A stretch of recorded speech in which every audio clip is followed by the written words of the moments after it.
성경을 읽을 때 조금만 이렇게 생각하면서 읽다 보면 좀 이해가 되지 않는 의문이 가는 그런 성경이 좀 많이 있어요. 이제 그 대표적인 게 뭐냐면 이스라엘 백성들이 가나안 땅을 정복하는 그런 사건이에요. 뭐 한번 생각해 보세요. 하나님께서 이스라엘 백성들에게 가나안 땅을 주실 때에 가나안 땅에는 빈 땅이 아니었거든요. 사람이 살고 있었어요. 근데 하나님께서 이스라엘 백성들을 애굽에서 데리고 나오시면서 너희들 조상들이 살던 저 땅으로 들어가라고 얘기를 하거든요.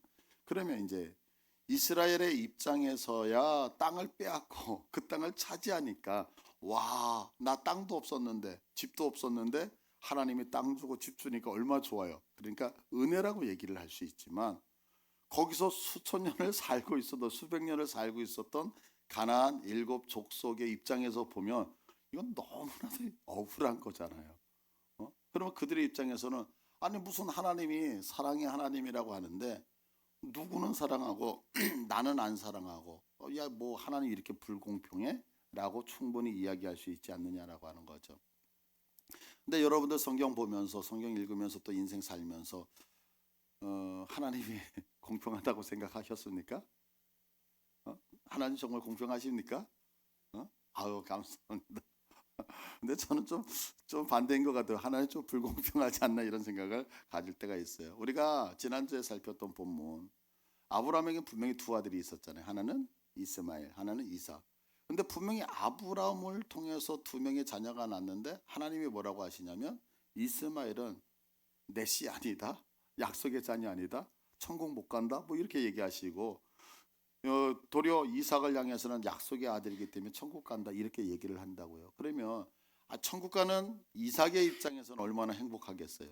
하나님 내 편이니까. 그런데 이스마엘 입장에서 생각하면 아니 억울한 거잖아요. 아니 누가 뭐 태어나고 싶어서 태어났어요? 그런데 누구는 천국 가고 누구는 못 간다는 너무너무 억울하잖아요. 그러니까 누구는 택하고 누구는 택하지 않았다는 것 이런 것들을 보면 과연 하나님이 공평하실까라고 하는 이런 이제 의문이 생길 수 있는 거죠. 그래서 하나님 정말 공평하십니까? 라고 질문을 던지니까 성경이 대답을 하더라는 거예요. 오늘 본문 14절을 보니까 그런즉 우리가 무슨 말을 하리요? 하나님께 불의가 있느냐? 그럴 수 없느니라. 무슨 뜻이에요? 하나님은 불공평하다 공평하시다? 아니 어떻게 하나님 앞에 불의가 있어? 하나님은 공평하시다 라고 답을 해요. 뿐만 아니라 이제 15절을 보시면 모세에게 이르시되 내가 긍휼히 여길 자를 긍휼히 여기고 불쌍히 여길 자를 불쌍히 여기리라. 자, 이 말씀도 결국은 뭐냐면 하나님의 결정은 언제나 옳다는 얘기잖아요. 그러니까 하나님은 불공평한 하나님, 공평하신 하나님, 하나님은 공평한 하나님 이렇게 말씀하는 거예요. 그런데 성경이 아무리 이렇게 얘기해도 아닌 것 같다는 거죠. 내가 봤을 때는 하나님 정말 불공평한 것 같아요. 왜냐하면 우리 신앙생활 너무너무 열심히 하잖아요. 수고하잖아요. 근데 가만히 보면 나 이렇게 열심히 하는데 나보다 열심히 안 하는 누군가가 잘 되는 경우가 있나요, 없나요? 있죠. 그리고 너무너무 억울할 때가 너무너무 많이 있다는 거죠.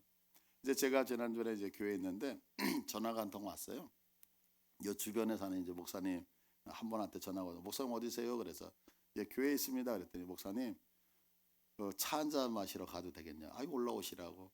그랬더니 이제 올라오시는데 세 분이 같이 오신 거예요. 그래서 이제 세 분하고 이제 커피를 한 잔 이렇게 마시면서 이런저런 대화를 하는데 그분 중에 이제 한 분이 아유 내가 조금 있다가 목사님 신방이 있어서 약속이 있어서 내가 가야 된다고. 그러니까 그 얘기를 듣다 한 분이 그러시는 거예요. 신방을 가? 왜 가? 그러면서 이제 당신네 교회를 얘기를 하는 거예요. 그런데 이런저런 얘기를 무슨 얘기를 하면 우리 교회는 신방이 없어. 나는 신방을 해본 적이 없어. 그러니까 이제 다 나머지 목사님들이 에? 신방을 안 한다고요? 그러니까 우리 교회는 그냥 알아서 해. 근데 그 다음에 하는 얘기가 더 가관이에요. 우리 교회는 성도들 등록하는 게 너무 어려운 교회야 그래요. 그러면서 잠깐 얘기를 하는데 당신네 교회에 어떤 새로운 분이 오셨대요. 그러니까 이제 앞에서 안내하시는 분들이 반갑게 안녕하세요 하고 인사를 했더니 이분이 조금 반갑게 인사를 안 받았나 봐. 안녕하세요 이렇게 해야 되는데 이렇게 쭉 뼈가는 좀 그랬나 봐. 그랬더니 이제 안내하시는 분한테 찍힌 거야 일명. 그래가지고 이분이 몇 달이 돼가지고 목사님 등록 좀 하겠다. 그래서 이제 그 안내하는 분한테 등록 좀 시키니까 아니요 목사님 조금 더 지켜봐야 된다고. 그러면서 그 목사님이 하시는 얘기가 우리 교회는 등록하기가 너무 어려워. 왜냐하면 안내 쓰시는 분들한테 찍히면 등록을 안 시킨대. 그래가지고 목사님이 너무 미안해서 좀 등록 좀 시켜주라면 목사님 조금 더 지켜봐야지 등록이 된다고. 그러면서 하시는 얘기가 뭐냐면 그렇게 등록하기 어려운 교회인데 매주 새로운 분이 온대요. 되게 얄밉지 않아요? 이 얘기를 듣는데 아니 누구는 나가서 전도하고 막 신방해가지고 오셔야 된다고 전화하고 막 그래도 될까 말까 하는데 이분은 신방 왜 가? 그러면서 에이 그냥 성도들 뭐 다른 교회 가고 싶으면 가는 거고 오고 싶으면 오는 거고 냅둬 그래도 돼 라고 하는데 얄미운 거예요. 그러면서 속으로 하나님 진짜 이러실 수 있어요? 라는 생각이 들더란 말이에요. 그러니까 여러분들 제가 이렇게 얘기했지만 목사님 저도 하나님이 공평하냐라고 할 때 아닌 것 같을 때가 있더라는 거죠. 그래서 오늘은 정말 하나님이 공평한 하나님입니까? 라고 하는 이 의문을 가지고서 오늘 본문을 가지고 한번 세 가지 정도 생각을 하려고 그래요.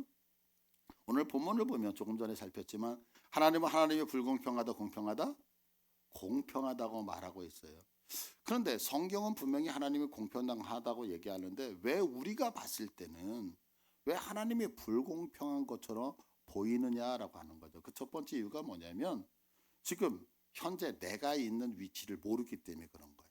무슨 얘기냐면 자 오늘 본문 15절을 봐보세요. 여기 있는데 모세에게 이르시되 내가 긍휼히 여길 자를 긍휼히 여기고 불쌍히 여길 자를 불쌍히 여기리라. 하나님이 어떻게 하셨어요? 긍휼히 여길 자, 불쌍히 여길 자를 하나님이 알아서 여기신다 이런 얘기를 하는 거예요. 근데 이 본문 말씀이 어디에 나오냐면 이 본문 말씀은 출애굽기에 나오는 본문 말씀이거든요. 그럼 출애굽기 어떨 때 나오냐면 지금 모세가 시내산에 올라갔어요. 모세가 올라가서 40일 주야를 하나님과 있잖아요. 그러니까 이 밑에 있었던 백성들은 야 나를 애굽에서 인도했던 모세가 어떻게 됐는지 모르겠어. 그러니까 우리를 애굽 땅에서 인도한 여호와 하나님을 만들자 그래서 금을 모아서 뭘 만들었어요? 금송아지를 만든 거예요.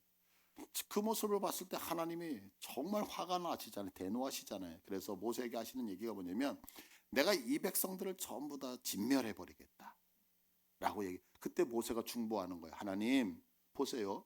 하나님이 저 애굽 땅에서 가나안 땅에 들여보내기 위해서 이스라엘 백성을 데리고 나왔는데 하나님이 이 지금 광야에서 그들을 전부 다 죽인다면 세상의 사람들이 뭐라고 얘기하겠습니까? 하나님이 데리고 나올 힘은 있었는데 지본을 능력은 없으니까 이 백성을 이 광야에서 다 죽였다고 얘기할 거 아닙니까? 그러니까 하나님 그러시면 안 됩니다. 저들을 보존시켜 주세요 라고 하면서 중보기도 하면서 하나님 내 이름을 생명책에서 지우실지라도 우리 백성들 용서해 주세요라고 하나님 앞에 기도를 하는 거예요. 그러니까 하나님이 그 기도를 들으시고 너는 나의 은총을 입었다라고 말씀을 하셔요. 그러니까 모세가 하나님 앞에 다시 반문하는 게 뭐냐면 내가 하나님의 은총을 받았다면 하나님 어떤 표징을 보여주세요. 그때 하나님께서 모세야 내가 너한테 표징 하나 보여줄게. 네가 내 얼굴을 보지는 못하지만 내가 네 앞을 지나갈 텐데 네가 내 뒷모습은 볼 수 있단다. 그러면서 하나님이 처음으로 사람에게 무엇을 보여주시? 뒷모습을 보여주신다고요. 그렇게 보여주시면서 하시는 말씀이 오늘 본문인 거예요. 이것이 어디에 나오냐면 출애굽기 33장 19절에 나와요. 출애굽기 33장 19절 보세요. 여호와께서 이르시되 내가 내 모든 선한 것을 내 앞으로 지나가게 하고 여호와의 이름을 내 앞에 선포하리라. 나는 은혜 베풀 자에게 은혜를 베풀고 긍휼히 여길 자에게 긍휼을 베푸시니라. 아멘. 자 그러면 이 장면 잘 봐보세요. 지금 하나님이 여기서 이스라엘 백성을 다 죽인다고 해도 하나님 왜 죽이셨습니까? 라고 반문할 사람이 있어요? 없어요? 없어요. 왜? 지금 여호와 하나님을 금송아지로 바꿔서 우상 숭배하고 있었잖아요. 그러니까 그 죄에 대해 죄값을 받아도 당연한 거예요 지금. 근데 그때 하나님이 그들을 진멸하셔서 진멸하지 않으셨어요. 진멸하지 않고 도리어 뭐라고 얘기하시냐면 이 말씀 은혜 베풀 자에게 은혜를 베풀고 긍휼히 여길 자에게 긍휼을 베푸시겠다라고 얘기해요. 그러면 지금 이 말씀은 하나님이 우리들에게 하셨을 때 이것이 불공평한 거예요? 아니면 은혜가 충만한 건가요? 은혜가 충만하죠. 왜? 죽어도 마땅한 거잖아요. 지금 하나님이 나를 진멸시켜도 거기서 나한테 왜 이래요? 라고 따질 수 없는 그 시간에 하나님이 나를 죽이지 아니하시고 뭐 하시는 거예요? 은혜 베풀 자에게, 긍휼 베풀 자에게 내가 베푼다라고 하는 것은 어마어마한 은혜의 장면이 되어지는 거죠. 근데 우리는 이 감격의 순간을 보면서 왜 하나님의 불공평하다고 여기 있으냐면 우리는 이렇게 생각하는 거야. 나는 당연히 은혜와 복을 받을 자격이 있다라고 생각을 하는 게 문제라고 하는 거죠. 근데 성경은 그렇게 얘기하는 게 아니라 네가 은혜 받을 자격이 있었기 때문에 하나님의 은혜를 주고 네가 긍휼함을 받을 자격이 있었기 때문에 긍휼함을 주는 것이 아니라 그 자격이 없었는데 하나님이 주셨단다라고 말하고 있는 거예요. 여러분 우리는 이렇게 생각하잖아요. 내가 돈을 벌 때에 내가 열심히 아침부터 나가서 열심히 일했기 때문에 돈을 번다고 생각을 하는 거예요. 그러다 보니까 어떻게 해요? 내가 열심히 했음에도 불구하고 뭔가 자산의 어떤 손해를 보면 하나님 나한테 어떻게 이럴 수 있어요? 라고 얘기를 해요. 왜요? 내가 그것을 당연히 벌 수 있는 능력이 있었고 당연한 것이라고 생각하기 때문에 그렇죠. 내가 건강을 생각할 때에 열심히 운동을 해요. 좋은 것을 먹어요. 그래서 내 몸이 건강하다고 생각을 하니까 뭐라고 얘기해요? 내 건강이 조금 안 좋아졌을 때 하나님 어떻게 나한테 이럴 수 있죠? 라고 얘기를 한다고요. 그러나 생각해 보세요. 내가 돈을 버는 것도 내 수고와 실력에 의해서 버는 것이 아니라 하나님의 은혜로 말미암아 주어졌다고 생각하면 그렇게 말씀 못하는 거죠. 내가 지금 이 땅에서 살아가고 있는 내 생명이 내가 수고하고 노력하여서 생명을 부지하는 것이 아니라 하나님의 은혜로 살고 있다라고 한다면 하나님을 향하여 불평할 수 있을까요? 없을까요? 불평하지 못하는 거죠. 그러니까 왜 우리가 성경은 하나님이 공평합니다라고 얘기하는데도 불구하고 우리가 하나님 아닙니다, 불공평합니다라고 얘기를 하면 그 이유는 다른 게 아니라 한 가지 때문에 내가 지금 심판받을 위치에 있다는 사실을 망각했기 때문에 그렇다라고 이야기를 하고 있는 거죠. 여러분들 우리가 지난주 지나서 이제 일주일 만에 만났어요. 자, 여러분들 지난주서부터 이번 주까지 은혜 받고 살았으니까 죄 하나도 안 지으셨죠? 근데 여러분들 생각해 보세요. 지난 주일 딱 끝나고 이번 주까지 만약에 여러분들 노트 하나 들고 적으라 그러면 정말 여러 가지 지어도 그거에 대해서 하나님이 판결을 하실 때 너 이렇게 너 저렇게 라고 해도 할 말이 없을진데 하나님이 내가 너를 사랑해서 긍휼과 자비를 베푼다라고 한다면 하나님은 불공평하신 하나님이세요? 은혜와 자비가 충만하신 하나님일까요? 그렇죠. 그러니까 우리가 왜 하나님을 불공평하다라고 하느냐면 그 이유는 내가 지금 어떤 위치에 있는지를 모르기 때문에. 그래서 여러분한테 부탁을 드립니다. 여러분 내 위치를 정확하게 아시기를 축복을 드려요. 우리가 잘 알다시피 이제 대통령이 이제 기념일이 되면 사면을 하잖아요. 그때 몇몇을 교도에서 이렇게 끄집어낼 때 왜 저 사람만 꺼내주고 나는 안 꺼내줘? 라고 얘기하는 거리 맞을 것 같아요? 틀릴 것 같아요? 틀리죠. 왜요? 죄를 짓는 것은 당연히 감옥 안에 들어가는 거잖아요. 그런데 거기서 끄집어냈다는 것은 차별을 하는 것이 아니라 내가 그 죄의 형벌을 받는 게 공평인데 그 공평 위에 하나님의 자비가 더해졌다는 사실. 그렇다면 누군가가 그 혜택을 받을 때에 우리는 하나님이 불공평하다고 얘기할 수 있는 것이 아니라 하나님이 참 사랑이 많다라고밖에 얘기를 못한다라고 하는 거죠. 그래서 이 사실을 여러분들 절대 잊지 아니하시기를 간절히 축복을 드립니다. 두 번째, 우리의 눈에 왜 하나님이 불공평해 보이냐면 두 번째는 뭐냐면 인생의 주권자를 자꾸 오해하는 거예요. 인생의 주권자. 자, 16절을 봐보세요. 본문 16절을 보시면 그런즉 원하는 자로 말미암음도 아니요 다른 박질하는 자로 말미암음도 아니요 오직 긍휼히 여기시는 하나님으로 말미암음이다. 여기 이제 앞에 주어가 빠졌는데 주어가 뭐냐면 하나님의 긍휼이에요. 그러면 하나님의 긍휼, 하나님의 자비, 하나님이 우리를 불쌍히 여기시는 것은 뭐라 그래요? 원하는 자로 말미암음도 아니에요. 그러니까 우리가 하나님 앞에 하나님 나 불쌍히 여겨주세요라고 원한다고 해서 우리에게 하나님의 자비가 올까요? 안 올까요? 아니라는 거예요. 그러면 다른 박질 하는 자로 말미암아 우리가 수고하고 노력하여 하나님의 이 자비하심을 받을 수 있을까요? 그것도 아니라는 거예요. 성경은 뭐라고 말하고 있어요? 오직 긍휼히 여기시는 하나님으로 말미암아. 믿으십니까? 그러니까 내가 수고하고 노력한다 그래서 불쌍히 여김을 받는 게 아니라 누구의 손에 달려 있어요? 불쌍히 여기는 거는 하나님 손에 달려 있다라고 하는 거죠. 근데 우리는 이것을 착각을 해요. 뭘 착각을 하면 내가 노력하면, 내가 수고하면, 내가 애쓰면. 그래서 우리들의 가장 많이 오해하는 게 뭐냐면 내가 간절히 부르짖으면 하나님이 나에게 은혜를 베푸셔야 된다고 생각하는 것. 왜 그래야죠? 왜 그래야 되죠? 그래서 내가 간절히 기도했음에도 불구하고 하나님의 은혜와 하나님의 불쌍히 여김이 내게 오지 않을 때 하나님은 불공평하다라고 여긴다는 거죠. 그런데 성경은 그런 게 아니라 주권은 누구에게 있더라? 주권은 나에게 있는 것이 아니라 하나님께 있음을 믿으시길 바래요.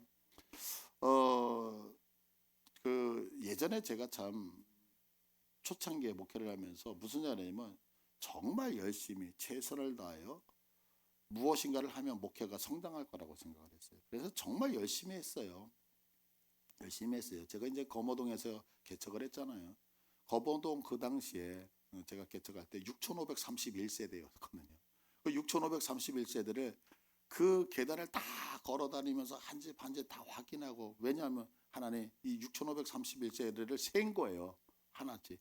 그래서 그 카운터를 하면서 내가 여기서 목회하는 나는 이 집들 다 한 번씩은 축복하겠습니다. 6,531세대를 놓고서 축복하면서, 그러니까 그거를 각 구역별로 나눠가지고 60장에다가 1구역, 2구역, 3구역 이렇게 해가지고 이게 60개로 해가지고 나눠가지고 날마다 기도했으니 뭐 오죽했겠어요.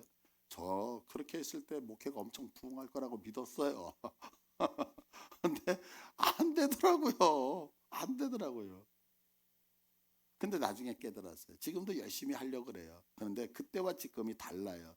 뭐가 다르냐면 그때는 그렇게 열정을 갖고 최선을 다해서 열심히 해서 결과물을 만들고 싶었어요.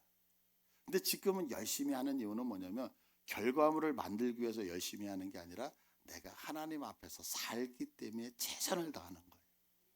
그러니까 지금은 내가 최선을 다했는데 결과가 없어도 낭망한다 안 한다? 안 해요. 근데 그 당시에는 열심히 했어요. 열심히 했는데 결과가 없으면 아니 하나님 어떻게 이럴 수 있어요? 아까 그 목사님 이건 정말 하나님 너무하시는 거 아니에요 여러분? 등록하겠다는데 아니요 조금 기다려. 그런데 교회가 부흥한데 나 참 너무 억울한 거잖아요 이거는. 근데 이게 달라졌어요. 왜 그러냐면 주권이 바뀐 거죠. 그러니까 지금은 무엇을 얻기 위해서가 아니라 과정이기 때문에. 근데 우리는 생각해 보세요. 우리들 하나님 앞에서 살면서 내가 열심히 했을 때 그 열심에 대해 하나님께서 좋은 걸 주시면 와 하나님 살아계십니다 이렇게 얘기하지만, 열심히 하고 수고하고 노력했는데 내가 원하는 결과가 나오지 않으면 하나님 어떻게 나한테 이러실 수 있죠? 나 밤새서 철야기도 했잖아요. 나 주님 앞에 봉사했잖아요. 헌신했잖아요. 근데 어떻게 나한테 하나님 이러실 수 있어요? 라는 얘기가 있던가요 없던가요? 실질적으로 있더란 거죠. 근데 여기서 중요한 게 있어요 여러분. 세상은요 내 뜻대로 내 계획대로 되어지는 것이 아니라 하나님의 뜻대로 되어져 간다는 사실을 절대 잊지 않으시기를 축복합니다. 그래서 성경이 이렇게 말씀하죠. 잠언 16장 9절에 보니까 사람이 마음으로 자기의 길을 계획할지라도 그의 걸음을 인도하시는 이는 누구다? 여호와. 이 얘기는 무슨 얘기냐면 내가 계획하고 내가 생각하고 내가 모든 것을 다 주관할지라도 하나님의 도우심이 없으면 된다 안 된다? 안 된다. 이렇게 말씀하는 거예요. 이제 지난 주간에 전도를 나갔어요. 전도 나가기 전에 이제 여기서 합심해서 기도하거든요. 1시간을 기도해요. 1시간 기도하는데 기도 제목은 딱 하나예요. 하나님, 이 정왕도에 사람이 많잖아요. 하나님, 그런데 오늘 예배되어져 있는 한 영혼 딱 한 명만 만나게 해주세요. 그 영혼에게 하나님 말씀을 나누면서 이제 전도하고 싶습니다. 기도를 하는 거예요. 기도를 하고 또 여기서 출발을 했어요. 나왔는데 이제 나와서 저쪽 아파트 쪽으로 해서 한 바퀴를 도는데 이제 봄이니까 요즘은 겨울보다는 조금 많은 분들이 있어요. 전도지를 지면서 안녕하세요. 저 양희목교회 김혜수 목사입니다. 아 됐어요. 안녕하세요. 양희목교회 김혜수 목사예요. 아 요즘 말도 안 해. 근데 됐어요 그러면 아 싫구나 이렇게 되는데 말을 안 하면 더 큰 상처가 돼. 그래서 이제 한 바퀴 쭉 도는데 이번 저번 이제 전도의 싸움은 뭐냐면 가서 영적으로 이기느냐 이게 아니라 상처를 받아서 내가 꼬꾸라지느냐 안 받고 담 그래도 뭐 이거 이 싸움이거든요. 그래서 나가서 계속 만났어요. 이제 전도지 이제 가방에도 들고 나면서 안녕하세요 김혜수 목사입니다. 됐어요 다 됐대. 뭐가 됐는지 모르지만 그래서 이제 한 바퀴를 쫙 돌았어요. 근데 그러면서 이제 마음에 상심이 되는 거예요. 뭐냐면 아니 하나님 1시간 기도했잖아요. 지금 한 영혼 만나서 하나님에 대한 이야기 해야 될 거 아니냐고요. 근데 다 됐다는 거예요. 그래 아내 보고 제가 이제 이렇게 한 바퀴 돌아서 저기 이마트 쪽인가요? 뭐 그쪽에 가가지고 여보 한 분을 만나야 되는데 한 분을 만나야 돼. 근데 이제 저쪽에서 한 분이 걸어오시는 거예요. 저기 계시잖아. 가서 안녕하세요 양영교회 김혜수 목사입니다. 그러니까 목사님이세요? 예 김혜수 목사입니다. 교회를 찾고 있었습니다. 그분이 우리 왕 선생님이세요.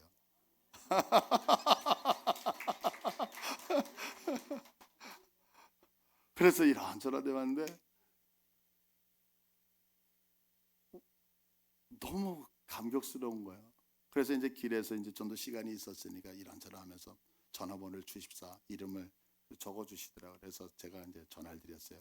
우리 주일날 한번 꼭 뵙기 원합니다. 그러니까 이제 오늘 오셨거든요. 너무 고맙습니다. 근데 여러분들 이렇게 전도 나가 보면 알아요. 그게 뭐냐면 내가 아무리 노력해도 아무리 수고해도 아무도 못 만나요. 내가 노력해가지고 전도가 되어진다면 전도가 뭐 안 될 게 뭐 있어요, 여러분. 그런데 신기한 건 뭐냐면 하나님의 길을 여시면 이상하게 정말 만날 만한 사람을 만나게 되어지는 거예요. 우리 여기 유진희 집사님 저기서 저를 유심히 쳐다보고 있는데 저분이 교회를 안 다녔잖아요. 저분이. 그런데 저분의 마음속에 나한테 전도하는 사람이 있으면 내가 그 교회에 가야지. 근데 길에서 만나서 전도해서 우리 교회 와서 집사님이 되신 거예요. 이게 뭐냐면 아무리 노력해도 아무리 수고해도 인간의 수고와 노력으로 길이 안 열려요. 그런데 누가 하나님이 하시면 이상하게 너무너무 전도가 너무 어렵잖아요. 그런데 여러분 하나님이 여시니까 길이 열리는 거예요. 그러니까 내 수고를 믿고 달리는 사람은 결과에 따라서 하나님을 찬양하기도 하고 내 결과대로 안 되면 불평과 불만을 갖는다고요. 그러나 내 모든 인생이 하나님의 손에 달려져 있다라고 믿는 성도는 하루 최선을 다해요. 그러다가 결과가 좋으면 결과가 좋아서 하나님 앞에 찬양을 올리고 결과가 안 좋으면 하나님의 또 놀라운 뜻이 있겠구나 이러면서 또 하나님을 기대하면서 찬양을 하게 되어지더라는 거죠. 그러니까 여러분들 중요한 것은 뭐냐면 왜 하나님이 불공평하게 보이느냐? 내 인생의 주권을 내가 쥐고 있기 때문에 아니 주님에게 내어 맡기시기를 축복합니다. 그러면 세 번째 우리의 눈에 왜 하나님이 불공평하게 보이시죠? 그 세 번째 이유가 뭐냐면 내 계획과 하나님의 계획의 차이가 있는데 그 하나님의 크신 계획을 내가 깨닫지 못하기 때문에 그런 거예요. 자 오늘 본문 17절을 봐보세요. 성경이 바로에게 이르시되 내가 이 일을 위하여 너를 세웠으니 곧 너로 말미암아 내 능력을 보이고 내 이름이 온 땅에 전파되게 하려 함이라. 자 하나님께서 지금 누구를 세우셨다고요? 바로를 세웠어요. 근데 바로 착한 사람이에요? 나쁜 사람이에요? 나쁜 사람이에요. 그러면 하나님 뭐 나쁜 사람을 뭐하러 세워요? 이렇게 얘기할 수 있죠. 그런데 성경이 뭐냐면 너로 말미암아 내 능력을 보이고 내 이름이 온 땅에 전파되게 하려 하십니다. 무슨 얘기일까요? 여러분 모세가 가서 바로에게 얘기하는 거예요. 너 이스라엘 백성 보낼게요. 그리고 딱 보냈어요. 그러면 하나님의 이름이 안 퍼졌을 거야. 그런데 싫어. 그래서 모세가 어떻게 해요? 재앙을 하나. 그러니까 우와 하나님 대단하네. 두 번째, 세 번째, 네 번째 점점 재앙이 늘어날수록 어때요? 하나님이 어떤 분이신지를 알기 시작했다는 거예요. 그래서 우리가 잘 알잖아요. 여리고성에 들어갔을 때에 기생 라합이 하나님이 저 건너 땅에서 너희들에게 베푸신 것을 내가 귀로 들었습니다. 어떻게 들었을까요? 10가지의 재앙이 있으면서, 그러니까 여러분 우리가 생각할 땐 그러잖아요. 아니 하나님 이왕 이스라엘 백성들을 홍해를 건너게 하게 하시려면 그냥 다 한 방에 끌어내시면 되지. 왜 10번까지? 그러면 우리가 생각할 때 하나님의 능력이 없나?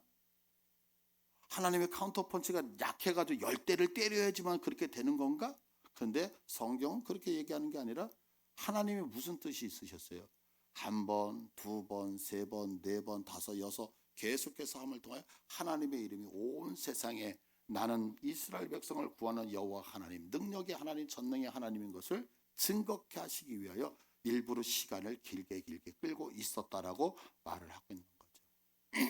이것을 그대로 우리의 삶에 접목시키면 우리가 인생을 살다 보면 직장 생활하는데 좋은 사람을 만나면 좋겠는데 나를 괴롭히는 사람이 있잖아요. 그러면 우리는 그렇죠. 주님, 저 인간 때문에 주여 힘들어요. 쟤만 없으면 주님. 이럴 때 있어요, 없어요? 있잖아요. 또 어떨 때 우리가 기도할 때 하나님 살아계신다면서요. 능력 있다면서요. 그럼 하나님 내가 기도하면 하나님 내 기도 좀 들어주면 되지 왜 안 들어주실까? 하나님 불공평한 하나님 아닐까? 라는 생각 들 때 있어요, 없어요? 우리가 착하게 살아요. 그게 뭐냐면 내가 착하게 살면 예수 믿기 때문에 하나님의 은혜와 축복을 주셔야 되잖아요. 근데 착하게 살았더니 뭐예요? 내가 가지고 있었던 모든 거 다 방해해요. 제가 그런 분들 봤어요. 예수 믿는데요. 근데 사람들 만나가지고 술 한잔 한대요. 왜요? 그랬더니 술을 먹고 뇌물을 주지 않으면 사업이 되지 않는다는 거예요. 그래서 어떻게 해요? 내가 하나님의 말씀대로 살겠다고. 그래서 술 마시지 않고 접대하지 않고 뇌물 주지 않아서. 그래서 내가 갖고 있는 모든 기업이 무너지신 분. 우리 교회도 있잖아요. 그럼 얼마나 억울하겠느냐. 왜? 주님 믿고 주님 바라보며 살았으면 하나님의 은혜와 복을 주셔야죠. 근데 주기는커녕 내가 갖고 있는 것을 다 빼앗아 간다면 억울한 생각이 안 들겠느냐고요. 그래서 내가 하나님을 원망하는데 사실은 그것은 왜 그러냐면 내가 하나님의 뜻을 모르기 때문이다 라고 얘기를 하는 거예요. 근데 사실은 하나님 그런 사건을 통해서 무엇 하시냐면 나의 교만을 꺾으시면서 온전히 살아계신 하나님만을 쳐다보게 하시기 위함인 것을 믿으시길 바라요. 그래서 여러분 그럴 때는 더 주님 앞에 기도하시는 거예요. 더 매달리시는 거예요. 이제 보통 이제 학생들이 방학 때가 되어지면 단기 선교를 되게 많이 나가잖아요. 제 딸 아이가 중학교 3학년 때 여름방학을 맞이해서 이제 단기 선교를 나갔어요. 우즈베키스탄으로. 근데 이제 일정이 열흘 정도 일정이었거든요. 근데 이제 그곳에 가서 전화가 한 통이 왔어요. 아빠, 내가 코로나에 걸렸어요. 이제 그 당시. 그래가지고 비행기를 못 한다는 거예요. 그러면 어떻게 지내냐 그랬더니 이제 몸은 괜찮아. 이제 아플 때는 전화하는 거 다 난 다음에 전화를 한 거죠. 근데 아빠 이제 계속해서 검사를 하는데 이게 이상이 없어야 비행기를 타는데 이상이 있으면 그러니까 이제 맨날 이렇게 코에다가 검사를 하는 거예요. 근데 하루, 이틀, 3일 늦춰지기 시작을 하는 거예요. 그런데 아이들은 하나씩 다 귀국을 하는데 열흘짜리가 15일이 됐어요. 20일이 됐어요. 25일이 됐어요. 한 달이 됐어요. 귀국을 못 하는 거예요. 이 아이만. 그런데 이제 그 선교단체에서 어른들도 있고 학생들도 있고 청년들도 있고 어린아이들도 있고 해외 선교를 몇만 명이 나가는데 그 아이들이 전부 다 귀국을 했는데 딱 2명만 해외에서 못 들어온 거예요. 그러니까 그 단체가 난리가 났어. 왜냐하면 미성년자잖아요. 이 미성년자 2명이 해외에서 코로나 때문에 들어오지 못하니까 이 아이들의 안전 문제가 있으니까 그래가지고 이제 긴급으로 그러니까 SOS 마치 하듯이 이런 기도팀이 만들어진 거예요. 그래서 이 그 우즈베키스탄을 놓고서 이 아이의 귀국을 놓고서 막 이제 기도를 하기 시작을 했어요. 한 달여가 지난 다음에 이제 이 아이가 귀국을 하게 되어졌어요. 아주 뭐 쌩쌩하게 뭐 이렇게 왔죠. 그래서 아이고 잘 왔다. 이제 뭐 무사히 왔으니까 감사했죠. 그러고 나서 이제 몇 주가 지났어요. 몇 주가 지난 다음에 선교사님을 제가 만난 거예요. 선교사님 만났는데 이분이 간증을 하시는 거예요. 어떤 간증을 하시냐면 목사님 이번에 큰 일이 하나가 있었습니다. 그래요. 그래서 무슨 일이 있었으면 그러니까 그 당시에 이게 그 러시아하고 우크라이나가 전쟁이 있었을 때예요. 그러니까 러시아하고 우크라이나 전쟁이 있으면 우크라이나의 모든 루트가 다 막혀버린 거예요. 이제 러시아에서. 그래서 그 우크라이나에 있었던 선교사님들의 생명이 되게 위급했던 거죠. 그래서 탈출을 했는데 탈출 경로가 없는 거예요. 탈출 경로가 없어서 이렇게 저렇게 찾다가 딱 한 군데 우즈베키스탄에 탈출 경로가 열려서 거기에 선교사님이 다 탈출을 시도를 한 거예요. 그런데 그분이 하는 거예요.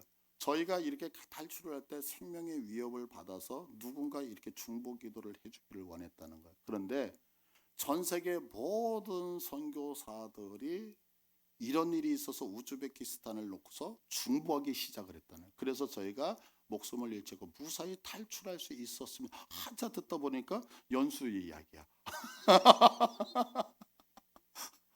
저는 생각을 한 거죠. 아니 왜 하필 내 딸 코로나 걸려서. 왜냐하면 열흘짜리가 20일 한 달로 하니까 치료비를 계속해서 보내줘야 되니까 이제 뭐 돈도 없는데 계속해서 치료비를 보내니까 아유 왜 하필 내 딸이 코로나 이렇게 연장이 돼서 들어오지 못하고 돈이 계속 나갈까. 그런데 저는 그냥 아빠로서 그렇게 생각을 했는데 하나님은 그런 것이 아니었어요. 그 아이가 한국에 못 들어옴을 통하여서 전 세계 모든 선교사들이 여러분들 우즈베키스탄을 놓고 기도하시는 분 혹시 계십니까? 거의 없으실 거요.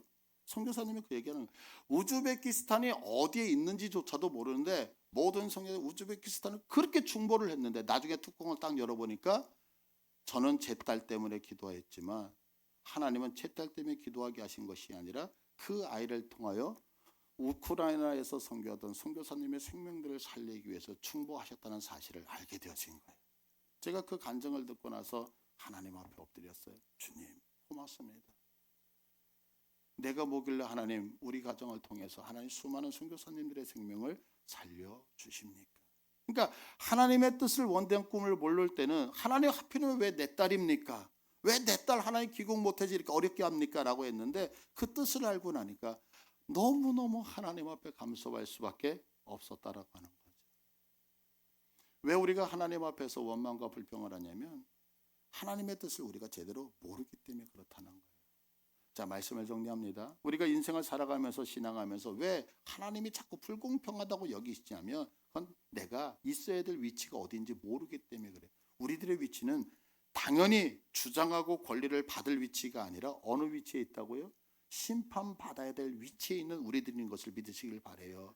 우리가 왜 하나님을 불공평하다고 여기시냐면 내가 주권을 쥐고 내가 노력하고 수고한 만큼 모든 것을 내 것으로 만들 수 있다고 생각하는 그 착각 때문에 내가 왜 하나님이 공평하심에도 불구하고 여전히 불공평하다고 여기시냐면 하나님이 우리들에게 베푸시는 그 크신 사랑, 그 크신 계획을 우리가 다 깨닫지 못하기 때문에 그렇다는 거죠. 여러분 이 시간에 여러분들에게 부탁드립니다. 내가 쥐고 있는 것들 다 내려놓으시고 철저하게 주님만 쳐다보시는 여러분 되시기를 축복을 드립니다. 오늘 내 자리, 이 자리에 내가 숨쉬고 있다는 거, 내가 이 자리에 있다는 거 어떻게 있을 수 있을까요? 당연한 것이 아니라 하나님의 나를 불쌍히 여기셨기 때문에 내가 천국 소망을 가지고 살아갈 수 있는 것은 내가 수고하고 노력해서가 아니라 하나님께서 우리들에게 일방적으로 베풀어 주신 은혜 때문에 그렇다는 사실을 믿으시기를 바라요.